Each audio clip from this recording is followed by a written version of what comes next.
Ndabasuhuje banyarwanda banyarwandakazi bakunze bamenya impamvu TV, banyarwanda aho muri hose, inshuti z'abanyarwanda mu karere hose, abarundi, abakongomani, abatanzania n'abagande, abazarendo, mwese ndabasuhuje kandi mbabwira ni mugire amahoro, mugire ubutwari, mukomere.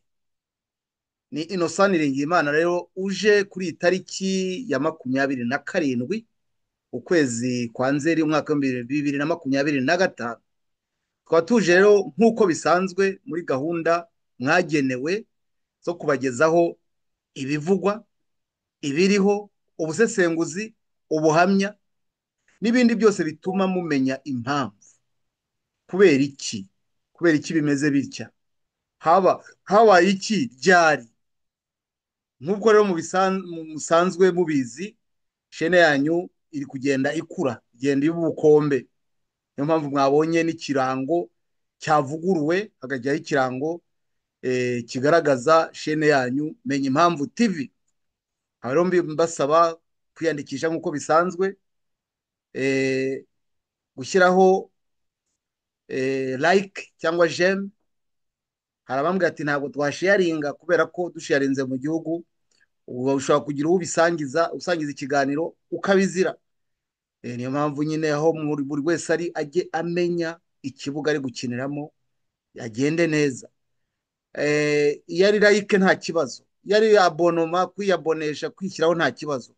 Ikibi nyine ni ikintu cyaguteza ibibazo, kandi nanjye numva ari byiza kwirinda uko byashoboka kose. Ariko turabashimira ko mukurikira ibiganiro. Muri aka kanya rero nje kugira ngo dukore iki, tuganire iki. Nje kugira ngo mbagezeho igice cya gatatu cy'ubuhamya bw'umuvandimwe Eric Udahemuka, wakomeje kutubwira ububi bw'inkotanyi, yiboneye n'amaso ye, yakurikiranye yirebera, ariko noneho avuga umwe mu bagabo bapfuye vuba. Aravuga ngo yitabye Imana ntabyo mbona, bapfuye vuba, witwa Lieutenant General Innocent Kabandana. Uyu munsi Eric Udahemuka aradutembereza ku Ruhuha mu Bugesera, komine Ngenda, Perefegitura ya Kigali ngari. Agiye kutubwira ibintu byahabereye nk'uwaruhibereye. Abo ku Ruhuha ndabasuhuje, abo mu masegiteri atandukanye ya Ruhuha, ya Ngenda ndabasuhuje. Ariko mbere yuko ninjira mu buhamya, reka mbanze nibutse hashize imyaka 31 abantu bamaze kwibagirwa Ngenda yari iri hehe, yari iri muri perefegiture, yari ifite aya masegiteri. Reka rero mba aricyo mbanza kubibutsa, noneho dukomeze. Dongo reka mbanze mbabwire ko Ngenda ari muri perefegitura Kigali ngari. Kigali ngari nayo yaje kubaho nyuma yuko yari perefegitura ya Kigali. Perefegitura ya Kigali mbere yuko intambara itera yo muri 1990 yari ihuje perefegitura ya Kigali, yari Kigali n'umujyi wa Kigali, byose byitwa perefegitura ya Kigali. Byaje rero kuza guhinduka, imwe iba perefegitura y'umujyi wa Kigali, indi iba perefegitura ya Kigali ngari. Perefegitura ya Kigali ngari igira umurwa mukuru i Masaka. Bugesera rero yari sous perefegiture ya Kanazi, yari irimo amakomine atatu. Komine Kanzenze yari ifite amasegiteri ya Ntarama, Kanzenze, Rurindo, Musenyi, Gicaca, Nyagihunika, Mayange cyangwa Mayange, Muyenzi, Maranyundo, Mwogo, Kayumba, hari n'indi bise Kibungo, ariko segiteri ntago nyizi. Aho hari muri komine Kanzenze. Komine Gashora yari irimo Gashora, Juru, Musovu, Rwinume, Karera, Ririma, Mwendo, Mbyo, Nkanga na segiteri ya Rweru. Rweru hasi murahazi, wegereye za Batima. Komine Ngenda rero ariyo nayo tugiye kuvuga, yari irimo amasegiteri ya Ruhuha.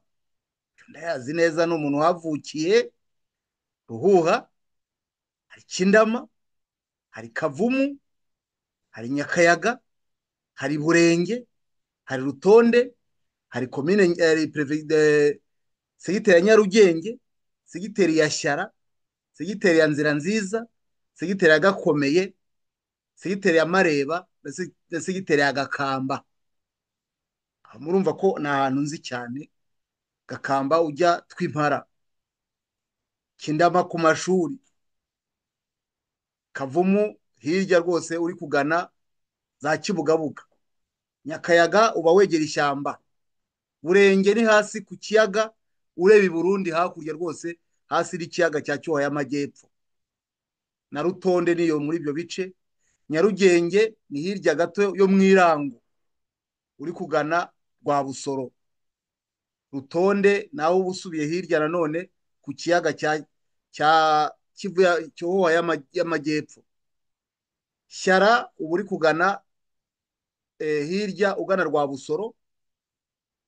Gakomeye uba uri hepfo wegereye Mareba. Gakomeye uri kugana kuri Cyohoha y'Amajyepfo y'Amajyaruguru. Nzira Nziza yegereye, iyo uri Nzira Nziza uba ureba hakurya muri Kanzenze, igice kimwe uba unareba Igitarama, ariko Shyara niho uba ureba neza za Ntongwe, za Kinazi. Mareba rero ho uba uri hafi ku Murago.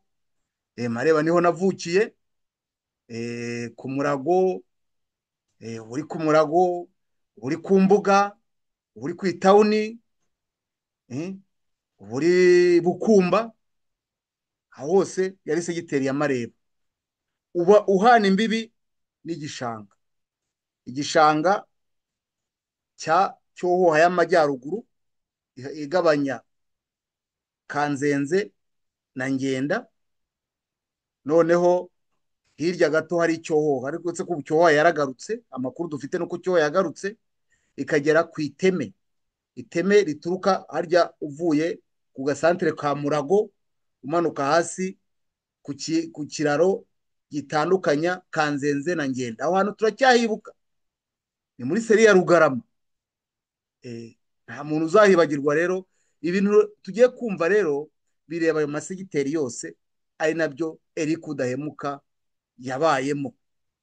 Perefegitura ya Kigali ngari, mbere yuko nkomeza, yari ifite andi masegiteri, amakomine murabizi. Hari komine ya Mbogo, komine ya Mugambazi, komine ya Musasa. Mbogo twabibutsa nk'amasegiteri amwe yarahari. Hari nka Mbogo nyine, hari segiteri ya Ruhanda, segiteri ya Binaga, ya Nyabuko, ya Rusagara, segiteri ya Ngoma, segiteri ya Musake cya Museke na Kinzuzi n'izindi. Izo nizo twashoboye kumenya. Komine ya Mugambazi, murabizi, hari umugabo twiganye Dr Innocent uturuka Mugambazi. Hari komine, hari segiteri ya Butangampundu, segiteri ya Kiyanza, segiteri ya Kirwa, segiteri ya Kanyoni, segiteri ya Murambi, segiteri ya Niyaba, segiteri ya Rusasa. Noneho tugiye muri Musasa. Komine Musasa ifite segiteri ya Mbirima, murabazi umugani wa Mbirima na Matovu, segiteri ya Coko, segiteri ya Nyange, segiteri ya Nkara, segiteri ya Huro, segiteri ya Musagara, segiteri ya Ruri, segiteri ya Gatagara, segiteri ya Gihande na Gakingo. Aha ndahazi, nanahakoreye mu rukiko rwa Rushashi rwageraga iyo hose. Rushashi, komine Rushashi yari ifite amasegiteri ya Buheta, segiteri ya Minazi, segiteri ya Kiruku, segiteri ya Rushashi, segiteri ya Gihinga, segiteri ya Raba, segiteri ya Gatare, segiteri ya Joma, ya Shyombwe na segiteri ya Kiruku. Shyorongi ikagira segiteri Muhondo cyangwa Ruhondo, ni Muhondo, segiteri ya Bwenda, segiteri ya Gitanda, segiteri ya Rwahi, segiteri ya Rusiga, segiteri ya Shyorongi, segiteri ya Rutonde, segiteri ya Nzove, segiteri ya Kanyinya na segiteri ya Gitanda. Gitanda yigarutseho. Noneho hari Tare, Tare yari ifite amasegiteri ya Bumba, ya Ruganda, ya Nganze, ya Marabana, ya Tare, ya Busahane, Rutandari, ya Rutenderi n'iya Remera. Rutongo yagiraga Kabuye, ikagira Jabana, ikagira Ngiryi, ikagira Masoro, ikagira Muhororo, Cyuga, Rubingo na Jari. Uzumva nagize icyo mvuga azamfashe amusore nta kibazo. Butamwa nayo yagiraga amazigiteri menshi, harimo za Butamwa, harimo Nyarubande, harimo hariya zanuze za Gahanga, ni atandukanye. Bicumbi, komine Bicumbi yagiraga Bicumbi nyine, yagiraga Mureke, ikagira Nyakariba, ikagira Murama, ikagira Karenge, ikagira Nyamatete, ikagira Rubona, ikagira Nawe, ikagira Gahengeri, aha twakunda gukura urwagwa ruryoshye. Muyumbu, ikagira Mwurire, Nzige, Karenge na Bihembe. Gikomero yagiraga Bumbogo, ikagira Gasabo, ikagira Gicaca, ikagira Gikomero, ikagira Gishaka. Gishaka hari ahubatse paruwasi za Mushaka, za Gishaka, Kayanga, Nduba, Rutunga, Sha na Shango. Gikoro, komine Gikoro nayo murayizi, yagiraga Runyinya, Fumbwe, Mununu, Rutoma, Rutoma, Duha, Gicaca na Musha. Komine Kanombe rero ikagira Gahanga, Kamashashi, Rwabutenge, Busanza, Masaka, Kanombe, Nyarugunga, Masaka yindi, Rushashe, Samuduha. Samuduha rero ari komine. Rubungo ikagira Jurwe, ikagira Rusororo, ikagira Gasogi, ikagira Rubungo, ikagira Karama, ikagira Ndera, ikagira na Gasogi. Uzumva ariyo nibagiwe azambwire andi makomine yo nababwiye: Gashora, Kanzenze na Ngenda. Reka rero twinjire mu buhamya. Iki yari intangiro kugira ngo tubanze tujye tuniyibutsa igihugu cyacu mbere y'uko kigwa mu maboko y'abashumba bamatse ibihugu. Reka rero mbereke aho komine ya Ngenda ibarizwa, kuko iracyariho. Ku muntu ku ikarita murebe ku ikarita, umuntu arebye ku ikarita, Kigali ngari ngiyi. Komine ya Ngenda yari iri, umuntu ureba aho mubona kiriseri yafataga nka gutya cyose gutya, kuko iyi ni Cyohoha y'Amajyepfo ihana imbibi n'u Burundi. Hamwe wa musirikare w'u Burundi yafatiwe, niba mushaka aho bita Nemba, naha muri aka gace, kuko ahangaha hakurya hano hasi ni mu Kirundo. Hano ni mu Kirundo, intara ya Kirundo mu Burundi. Noneho rero hano ni za Rwabusoro mu bya hano. Iyo uje rero gutya mu bya hano gutya niho za Ruhuha. Wazamuka gutya muri ibi bice gutya niho za Mareba, za Gakomeye, Nzira Nziza, Shyara, Nyarugenge. Waza gutya ukaza ujya Kindama, ukamanuka ukomeza za Rutonde nyine, za Burenge, ujya za Gakamba, ujya mu bindi bice byo hirya nyine, muri ya masegiteri yani nagiye mbabwira. Ubwo bwicanyi rero bwabereye muri ibi bice, nibyo udahemuka agiye kutubwira. Mutege amatwi rero kandi mu sase inzobe, mwumve akaga abanyarwanda bahuye nako n'ubagihura nako. Igice cya gatatu cy'ubuhamya ku bwicanyi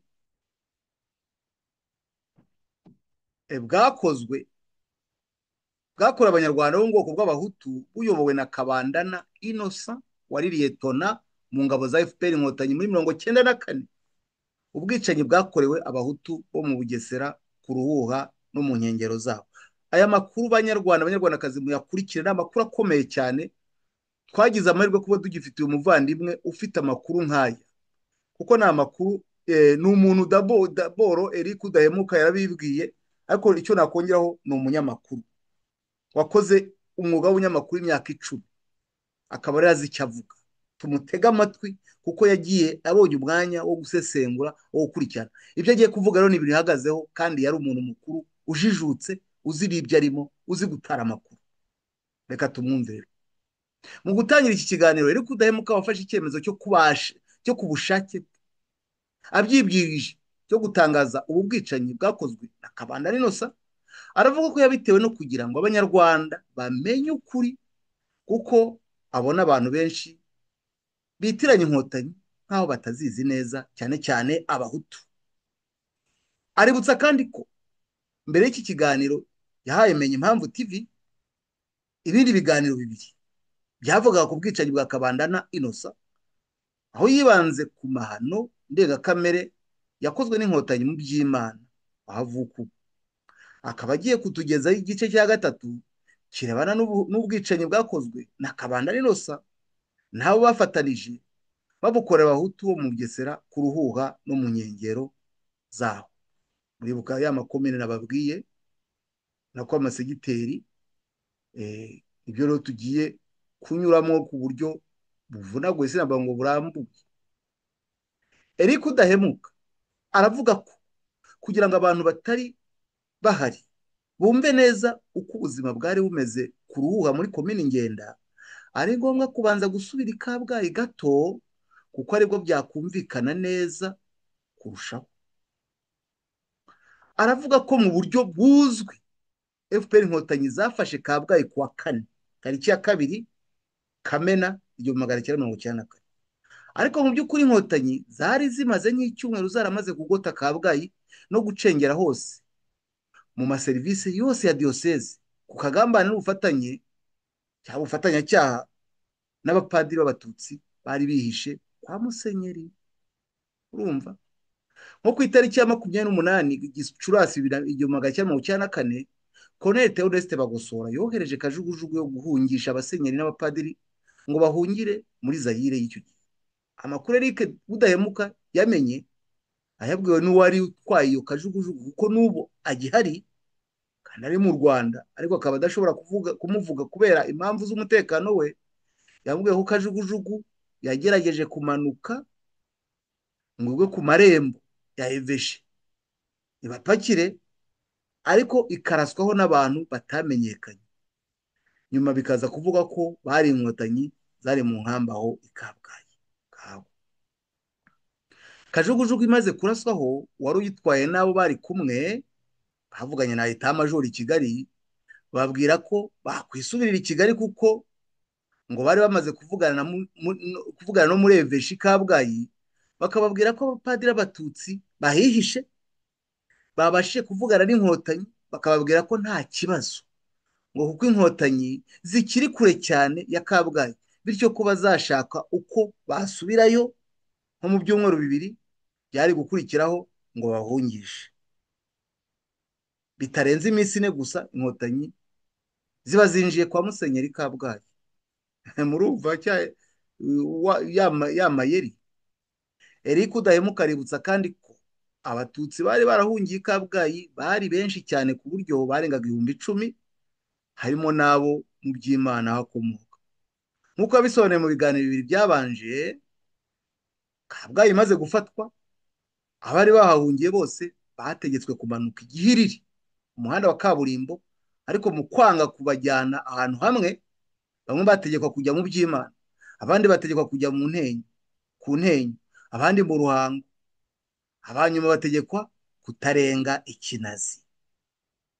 Itegeko ryo kubatwara mu Bugesera rimaze gutangwa, abo tuvuze hejuru bose bamanukiye rimwe, ku buryo guturuka Ikinazi, yego gatoya mwihangane, guturuka Ikinazi umanuka ujya Gihinga, ugakomeza Rango, Kigarama, ku iteme rya Rwabusoro, kugera ku Ruhuha, abantu bari buzuye mu muhanda ku buryo utari no kubona aho utora urushinge. Ariko Udahemuka avuga ko ayo mayira yose bagendaga basimbuka imirambo, byabonekaga ko ikiri mishya, bivuzwe ko bari bishwe n'inkotanyi. Avuga ko bageze ku Ruhuha akaza guhura na nyina bakanagumana aho kugeza ku itariki ya 19 Nyakanga 1994 guverinoma yamara gushyirwaho yamara gushyirwaho bakabwira ko bisi za HCR zigomba kubasubiza buri wese iyo akomoka. Ibi yari yabivuze mu biganiro bibiri byabanje byari ukwibutsa. Rero tujye ku bwicanyi. Ubwicanyi ndengakamere inkotanyi za kabandana zakoreye abahutu bo ku Ruhuha no mu nkengero zaho. Ni muri ya masegiteri nababwiye atandukanye. Eric Udahemuka avuga ko abanyarwanda bakunda cyane ku buryo adashobora kubabeshya. Rwose turabibona. Avuga ko ahantu yari azi imbere y'intambara ari Ikinazi, kuko yakundaga kujyayo gusura ababikira mu kigo cy'ababikira gihari. Avuga kandi ko hari ababikira b'Abizera Mariya. Avuga kandi ko hari bene wabo yakundaga kuhasura bari bahatuye. Ndavuga Ikinazi na Gafumba hakurya y'umugezi wa Kabebya. Avuga ko ari bwo bwa mbere mu buzima bwe yari ageze ku Ruhuha bwo mu Bugesera na Ruhuha. Yabyigaga mu mateka nk'ubumenyi n'ubumenyi bw'isi, ariko atari yarigeze na rimwe ahagera. Avuga ko bamaze iminsi 30, mbese ukwezi kuzuye neza ku Ruhuha. Avuga ko we na nyina bari barahawe ihema rya HCR, barishinga imbere y'igiti cy'umunyinya kinini cyane cyari imbere yaho yumvaga bavuga ko ngo ni kwa muganga Siyeri, wari umusaza munini cyane. Aho hari umuganga wari uhafite ivuriro, ariko ni hafi yo kwa Bandora bazi ku Ruhuha. Iyo umanutse rero urashobora kujya ahahoze haremera isoko, ariko naho haremeraga isoko ry'amatungo ku munyinya wari uhari. Imbere y'iryo hema ryabo babagamo byari ryegeraho aho yumvaga bavuga ko ariho isoko rya Ruhuha ryaremeraga mbere y'uko intambara iba. Isoko rya Ruhuha umukira urimo ukomeye yari Bandora Karori ufite n'amakamyo. Ubwo abazi ku Ruhuha cyangwa bakavukire bahise bumva hariho turahumva rwose ku isoko twararemaga. Avuga ko basanze Ruhuha ari umujyi umeze nk'itongo, nta n'umwana utamba cyangwa inyoni, ariko mu nkengero za Ruhuha hakaba hari hatuwe n'abahutu benshi cyane banakomeje imirimo yabo y'ubuhinzi n'ubworozi. Mbese bari bazimeze nk'aho ntabwo batazi icyabaye. Avuga ko inkotanyi zakoresheje inama abo zari zimaze gukusanyirizaho, zari zaramanuye bose zikababwira ko bagomba kuzatungwa n'ibiri mu mirima y'abaturage bo ku Ruhuha kugera ku Cyohoha, kandi ko bahawe uburenganzira bwo kubaga amatungo yose bazabona aho bazanyura hose, zaba inka, ihene, ingurube, inkoko, inkwavu, kandi ko umuturage uzababuza kurya ayo matungo no gusahura ibihingwa mu mirima bazamubwira inkotanyi zikamuhana igihano kimukwiye.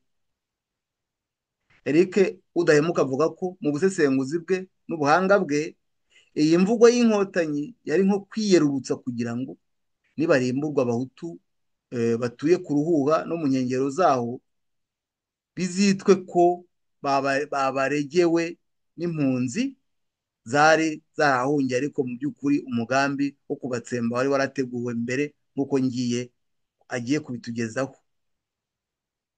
Eric Udahemuka avuga ko izo mpunzi zari nyinshi cyane ku buryo buri gitondo zireraga mu mirima, mu mazu no mu masambu hose, kumanuka ukagera ku kiyaga cya Ruhuha, imyumbati bagakura. Ikiyaga cya Ruhuha avuga Cyohoha y'amajyepfo wegereye u Burundi, ariko baranacaga no mu kindi gice bakamanuka bakagera ku Cyohoha y'amajyepfo y'amajyaruguru ugana Kanzenze, hose barahajagataga. Bakuraga imyumbati, ibijumba bikaba uko, inka bakabaga, amahene bakotsa imishito, ibitoki bagatema, bagatara, bakenga imitobe, yewe hari n'abengaga inzagwa zazashya bakamanuka bakazarura bakaruzamukana mu nkambi kuruhuha, kurucuruza cyangwa kuruha. Eric Udahemuka avuga ko ukurikije uko intera iri kuva ku ruhuha kugera ku kiyaga cya Cyohoha ya ruguru, ahubwo naketse ko ari iy'amajyepfo, kuko iy'amajyepfo niyo yegereye Uburundi, hari intera ya kilometero 14. Avuga ko impunzi buri munsi zabaga zihuzuye hose kandi zangiza imitungo nyine nk'abatari ba nyirayo, ntacyo bikanga nta n'icyo bibabwiye. Avuga ko ibyo byakorerwaga mu maso y'abaturage bo mu bwoko bw'abahutu, bari barahagumye bakanga guhunga, ku buryo wabonaga bameze nk'abashyizweho uruzitiro rw'urupfu, bitewe n'uko batari kubuza impunzi kwirara mu mitungo yabo, ndetse kubera ko izo mpunzi zari zihagarikiwe na FPR Inkotanyi. Ikindi ni uko abo bakavukire batari bagishoboye guhunga ngo bamene uruzitiro rw'inkotanyi, cyane ko zababwiraga ko aho zageze hose ari amahoro ya hehese. Eric Udahemuka avuga ko bagitangira kujya gusagata, ijambo gusakata, batabonaga imibiri y'abishwe ku muhanda umanuka ugana ku kiyaga cya Cyohoha ya ruguru, ari nacyo naho itandukanya Bugesera n'Uburundi. Aha niyo navuga ko Cyohoha y'amajyepfo, ahubwo Cyohoha ya ruguru ni ya yindi hana igabanya Ngenda na Kanzenze. Nyuma gato batangiye kujya bagenda basimbuka imirambo ya bamwe mu bari abaturage kavukire, ariko ari umurambo umwe umwe, bivuze ko batari benshi. Nyuma gato habura iminsi 10 ngo guverinoma ishyirweho, guhari ku itariki ya 9 birumvikana z'ukwa karindwi, inkotanyi zarimbuye burundu b'abaturage gakondo bo ku ruhuha no mu misozi ihakikije kugera kuri Cyohoha. Eric Udahemuka avuga ko umunsi umwe bamanutse mu gitondo bagiye gusakata kuri Cyohoha, bagenda n'amaguru ari nk'impunzi 1000 mu nzira imwe, bita impunzi se cyangwa bava mu byabo, bagenda igihiriri, bagasanga inzenye zegeranye ku muhanda, inkotanyi zarunzemo abaturage baboheye amaboko inyuma, hanyuma zigasuka esanse ahantu muhumve neza hejuru y'ayo mazu. Abo bantu bagashya bumva bataka nta kirengera, bagashonga bagashira. Jesus. Eric Udahemuka avuga ko ibyo bintu byamubabaje akarira cyane, ariko bari kumwe bakamubwira ngo ko agomba guhita aceceka, kuko inkotanyi nizimubona ariko arimo kurira nawe zishobora guhita zimutwikira hamwe nabo.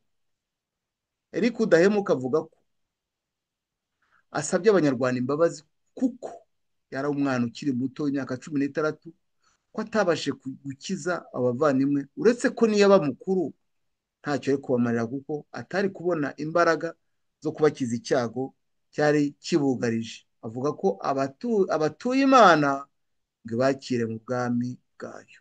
Twese hamwe tubibuke, dukomeze. Avuga ko mu minsi yakurikiyeho inkotanyi zakomeje kubatwika kugera noneho no ku batuye mu nkengero za Ruhuha hafi rwose, ku buryo impumuro y'uwo mwotsi byageze aho ikazimanganya umujyi wa Ruhuha, abantu bakananirwa no kurya kuko byari bikomeye. Eric Udahemuka avuga ko mu rwego rw'ikinyabupfura no kubaha ikiremwa muntu yirinze gukoresha imvugo umunuko, kuko umuntu akwiye icyubahiro. Ariyo mpamvu yahisemo ijambo impumuro ngo yubahe inzirakarengane z'abana b'u Rwanda barimbuwe bazira ubusa. Dukomeze. Eric Udahemuka aremeza ko atabiciye ku ruhande, abantu bose bamaze gutwikwa yiboneye abasirikare b'inkotanyi bakukumba ibisigazwa by'iyo mibiri bakabihambira mu mahema ya HCR, bakabipakira amakamyo ya gisirikare, bakabitwara aho atigeze amenya, ariko byahita byumvikana ko ari ugusibanganya ibimenyetso by'aho abantu bicirwaga. Bishoboke ko bajyaga kubajugunya muri Nyungwe cyangwa mu kiyaga cya Rweru n'ahandi. Ibi kandi byakorwaga amanywa ava, inkotanyi zinyuranyuranwamo n'impunzi zarimo zisagata mu mirima, aho hose abantu bose babibona. Ntabwo ari bihishiraga. Reka tugere ku musozo. Avuze muri rusange, ariko ashatse ntabwo amazina yamenya kubera ko yari umuntu w'umushyitsi, ariko ibyo yarabyiboneye. Byakozwe aho hantu yabonaga, ariko wibaze ko byakozwe hehe? Muri ya masigiteri twababwiye, byakozwe muri Shyara, byakozwe muri Rutonde, byakozwe muri Nzira Nziza, byakozwe muri Kamabuye, byakozwe hirya no hino rwose. Byakozwe ku Ruhuha, byakozwe Kindama, byakozwe Kavumu, byakozwe Akayaga, Burenge, Rutonde, Nyarugenge, Shyara, Nzira Nziza, Gakomeye, Mareba, Gakamba, za Kamabuye, aho hose byarakozwe. Abacu bazize ubwo bwicanyi, Imana ibahe iruhuko ridashira. Ku musozo rero, Eric Udahemuka avuga ko mu gusoza ibi biganiro bitatu ashaka kugaruka ku ngingo zikurikira. Akaba agira ngo agaragarize abanyarwanda uko abona igihugu cyasohoka muri aka kaga kimazemo imyaka 35 yose, bishobora no kwiyongera niba abanyarwanda badashyize hamwe ngo birukane umwanzi wabazengereje. Ibintu agiye kuvuga mu byitondere. Icya mbere ni ibitekerezo bye, mbaze mbibabwire Abanyarwanda, Abanyarwandakazi, ni ibitekerezo bye, ntashobora kubizira, niko abyumva. Wowe niba ufite ukundi ubyumva, ni uburenganzira bwawe. Eric Udahemuka aremeza ko interahamwe zashingiwe muri Uganda zishinzwe na FPR. Hari igihe bitaba n'ibitekerezo ari n'amakuru. Aya ni amakuru agiye kuduha. Eric Udahemuka aremeza ko yamaze imyaka 10 ari umunyamakuru mu Rwanda, guhera muri 2004 kugeza 2014, aho yakoreye Radio Mariya, Kiliziya Gatolika i Kabgayi. Ni Radio Mariya, Kiliziya Gatolika. Akabifatanya no kuba umwanditsi mukuru mu binyamakuru binyuranye i Kigali.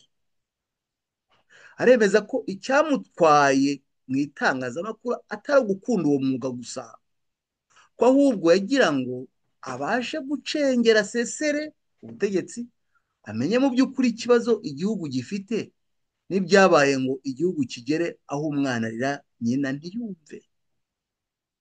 Eric Udahemuka avuga ko yamenye bidashidikanywaho, akaba abyemeza ko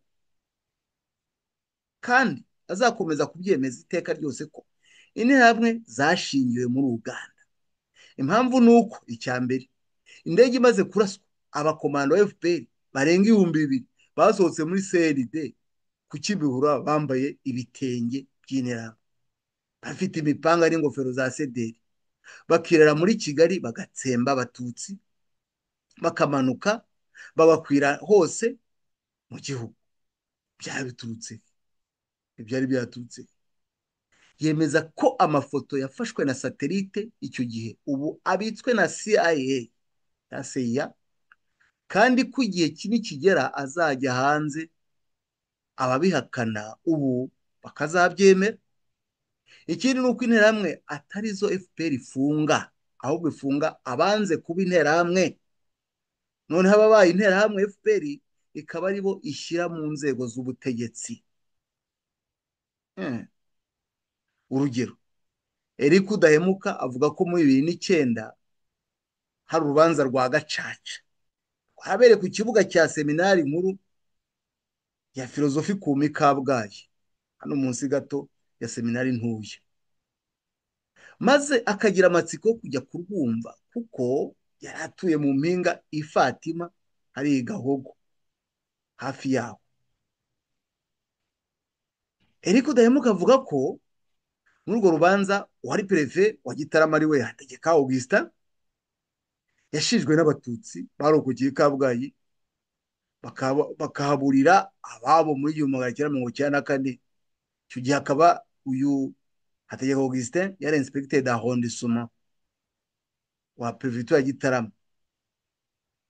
Noneho icyo gihe nyirarume wa Eric Udahemuka wari igisonga cya Musenyeri ari we Musenyeri Jean Marie Vianney Rwabirinda, akagira impuhwe za kibyeyi agafata icyemezo cyo gukora urutonde rw'abarimu b'abatutsi bari barahungiye i Kabgayi, akarwohereza Hategeka Augustin ngo bahabwe imishahara yabo kuko inzara yari bamereye nabi i Kabgayi mu nkambi y'impunzi.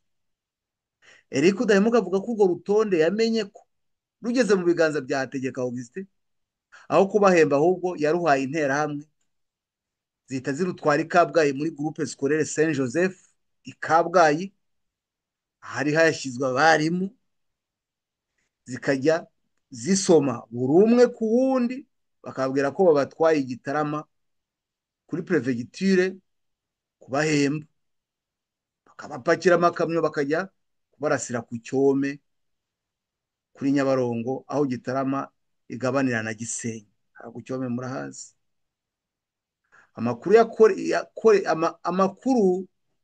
yakorewe iperereza yemeza ko amafaranga bagombaga guhembwa yagiye muri FPR ikayahekenya kandi yoherejweyo na Hategeka Augustin ibyitso. Muri urwo rubanza rwari rwahuruje abaturage umujyi wa Gitarama bose, abaturiye umujyi wa Gitarama bose, ikibuga cya seminari nkuru ya Filozofikum cyuzuye, abatutsi bashinjaga Hategeka Augustin kugira uruhare mu kwicisha ababo. Bategetswe ko baceceka, abandi bagerekwaho icyaha cy'ingengabitekerezo ya jenoside, ndetse bamwe baza no gufungwa. Naho Hategeka Augustin interahamwe ruharwa ku bwa Eric Udahemuka agirwa umwere, akomeza no kuba perefe wa Gitarama. Abanyagitarama bakubitwa n'inkuba, bataha bimyiza imoso bumiwe. Niko bimeze. Inkotanyi ibyo byo kuvuga ngo wararokotse ntacyo bizibwiye. Iyo ni ingingo ya mbere. Ingingo ya kabiri, Kiliziya Gatolika mu Rwanda yasenyutse burundu. Eric Udahemuka avuga ko ahantu muhakurikira bankurikiye mu biganiro bibiri byabanje, yavuze ko nta Kiliziya Gatolika iri mu Rwanda, ariko akaba yabivuze muri make. Ubu rero akaba ashaka kubisobanura neza ngo abanyarwanda babyumve, akaba basaba kumutega amatwi bitonze ngo bamenye ukuri. Aravuga ko yamaze imyaka 10 akorera Radio Maria i Kabgayi, ikamubera ikiraro cyamuhuje n'abapadiri n'abasenyeri bose bo mu Rwanda, akaganira nabo, agasangira nabo, akagendana nabo n'ibindi. Ibi ab'Igitarama na Kabgayi barabizi kandi nawe abifitiye ibyemezo cyangwa za gihamya.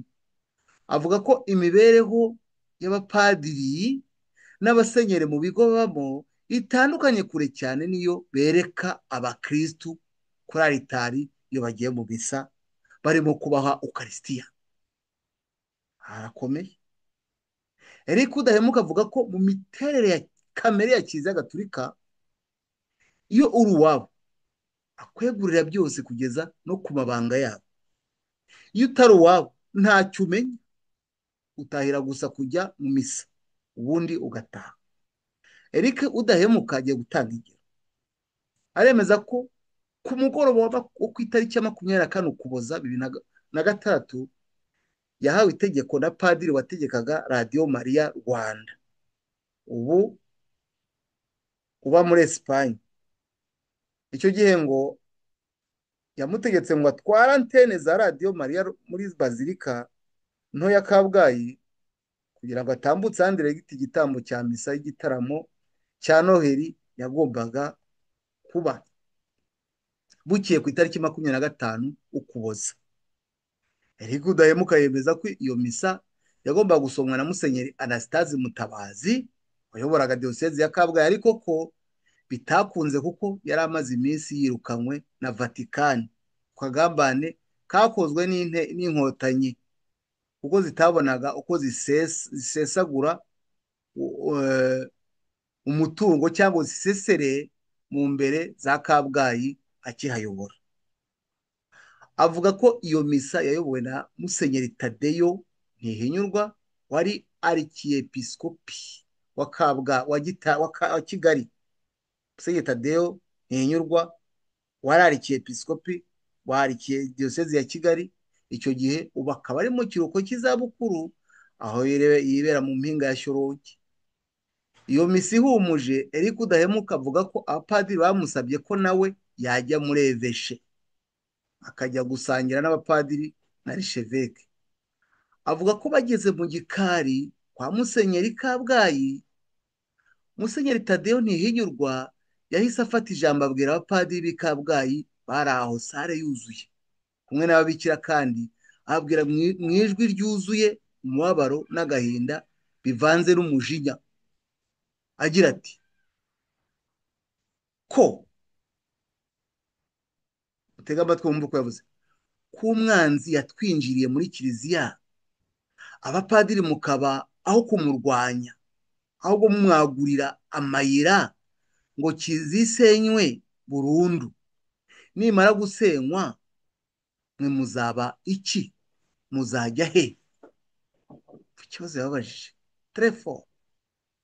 Eric Udahemuka yemeza ko Musenyeri Anakereti pasiteri wari padiri mukuru wa katedrali ya Kabgayi yamukebutse aho yari yicaye, akagenda amusanga amubwira ngo wumvise amagambo atarakugenewe, bagomba kuba hano. Ariko kubera ko bari baziranye kandi amuzi neza, byabaye nk'igiparo, ariko burya ngo imfubyi yumvira mu rusaku.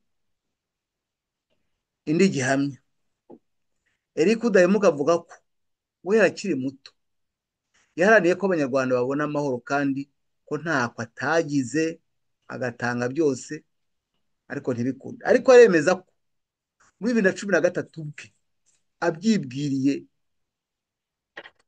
abyibwirije yagiye mu Rugunga akabonana n'intumwa ya Papa mu Rwanda kugira ngo ayisobanurire ibibazo igihugu gifite, noneho Vatikani ifashe abanyarwanda kubisohokamo. Eric Udahemuka kubisohokamo mwihangane gato. Ariko Udahemuka yemeza ko intumwa ya Papa yamwakiriye neza cyane, bakanagirana ikiganiro cyamaze amasaha 3, akanamusezeranya ko ubutumwa azabugeza kuri Papa i Vatikani.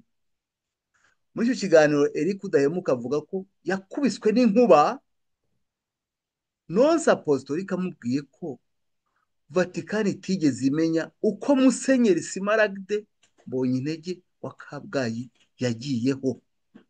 Yo, my God, Jesus.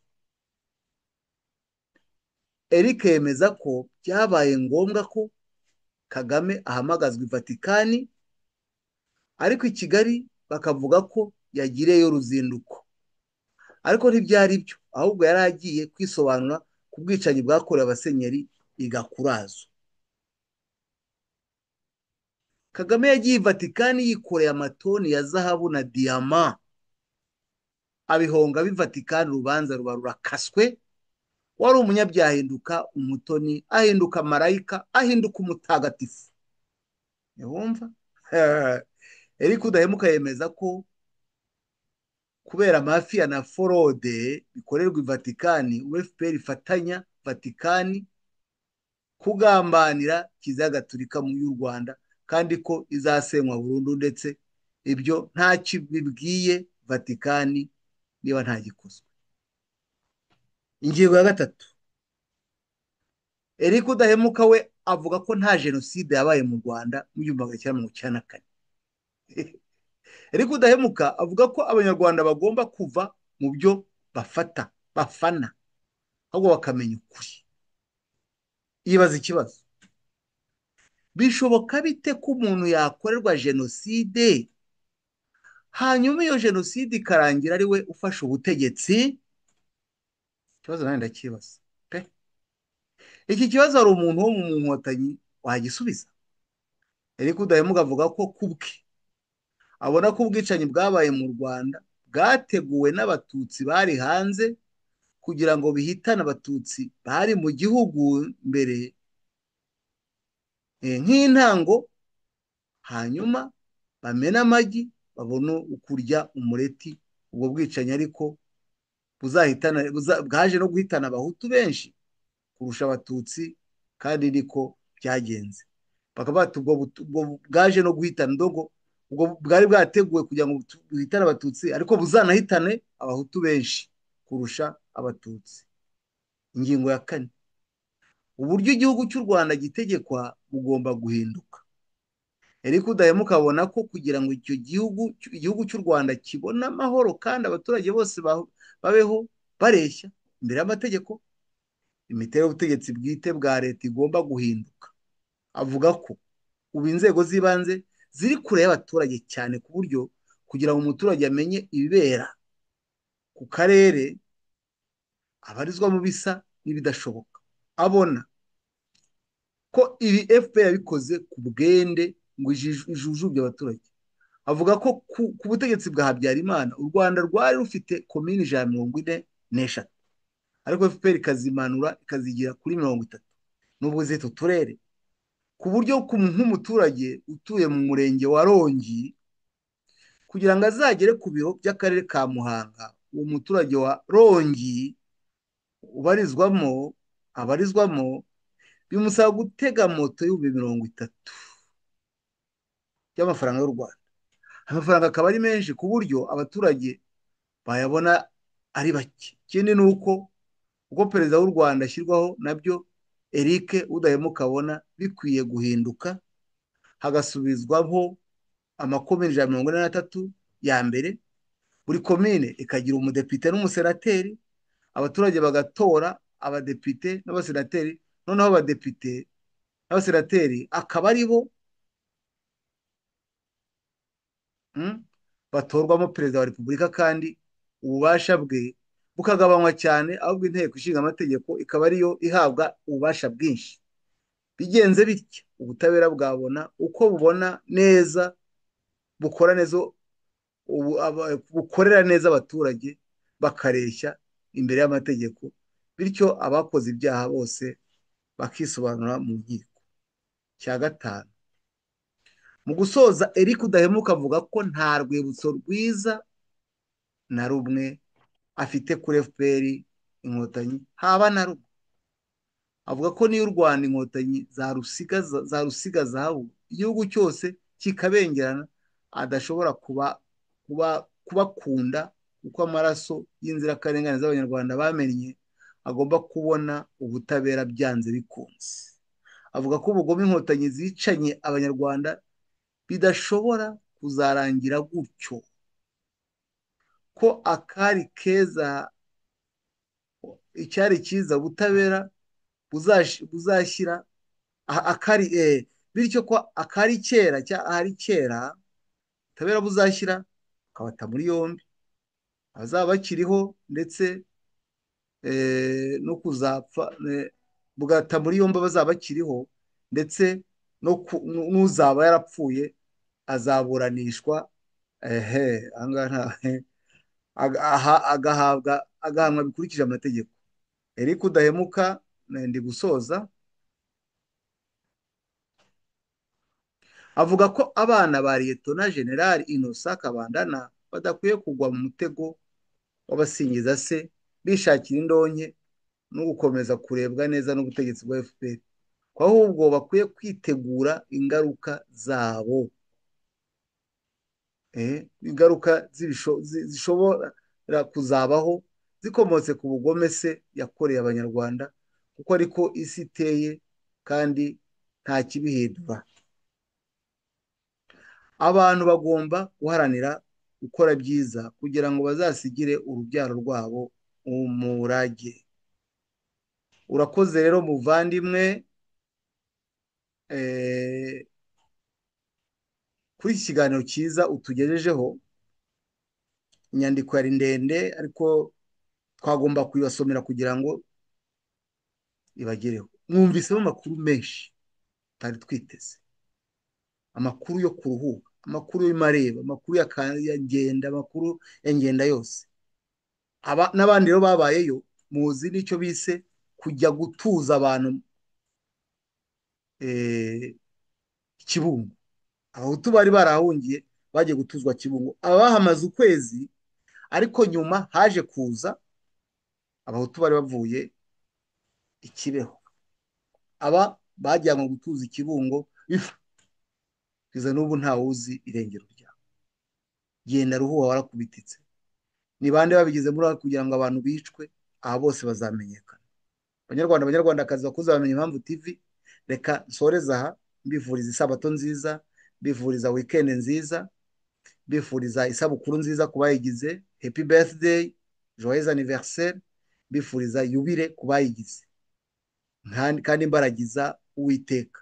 Ibi byose tubikora kugira ngo twongere imbaraga, tumenye aho twubakiye, tuzajya tugaruka no ku makomine, ku masigiteri, kugira ngo umuntu mushya, navuga umunyarwanda mushya uvuga udafite imyaka hejuru ya 40, ajya amenya ukuri. Inkotanyi zirabeshya, ntabwo byose ari ibibazo babyubatse, ibyinshi byubatswe na leta zayibanjirije. Reka rero mbashimire kandi mbifuriza kugira ibihe byiza, twese hamwe